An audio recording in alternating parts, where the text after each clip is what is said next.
జగన్కి వీర విధేయుడిగా ముద్రపెట్టి 2014, 19, 24లో వైఎస్ఆర్ కాంగ్రెస్ పార్టీ తరపున గెలిచి తర్వాత తనకి సీటు ఇవ్వరన్నది, అంటే తన మంత్రి పదవి ఆశించారు, ఇవ్వకపోవడంతో ఆగ్రహిస్తే మరొకవైపున తన మీదనే నిఘా వేస్తున్నారన్న ఆగ్రహంతో రగిలినటువంటి కోటమిరెడ్డి శ్రీధర్ రెడ్డి ఆ పైన జగన్కి వ్యతిరేకంగా వెళ్ళి తెలుగుదేశం పార్టీలో చేరడం, తనకి టికెట్ ఇవ్వడం తెలుగుదేశం పార్టీ, ఆయన గెలవటం.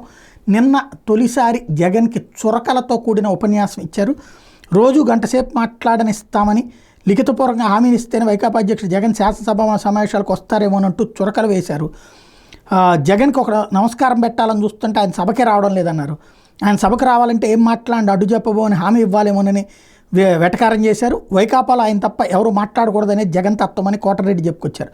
2014, 19 మధ్య వైసీపీ ప్రధాన ప్రతిపక్షంగా ఉన్నప్పుడు జగన్ అసెంబ్లీలో ఎప్పుడు చూసినా మైక్ కోసమే గొడవ పడేవారు తప్ప ప్రజా సమస్యలపై కాదన్నారు. అప్పట్లో వైకాపా ఎమ్మెల్యేలుగా ఉన్న తమతో కూడా మైక్ కోసమే ఆయన గొడవ చేయించేవాళ్ళు అన్నారు. 2017లో జగన్ పాదయాత్రకు వెళ్ళినప్పుడు అసెంబ్లీలో వైసీపీని నడిపించే బాధ్యతను బొగ్గనకో లేదా మరో సీనియర్ నాయకుడు ఎవరికైనా అప్పగించి ఉంటే బాగుండేదన్నారు. ఆయన తప్ప శాసనసభలో ఎవరూ మాట్లాడటం ఇష్టం లేక జగన్ ఎవరికి బాధ్యత అప్పగించలేదని విమర్శించారు.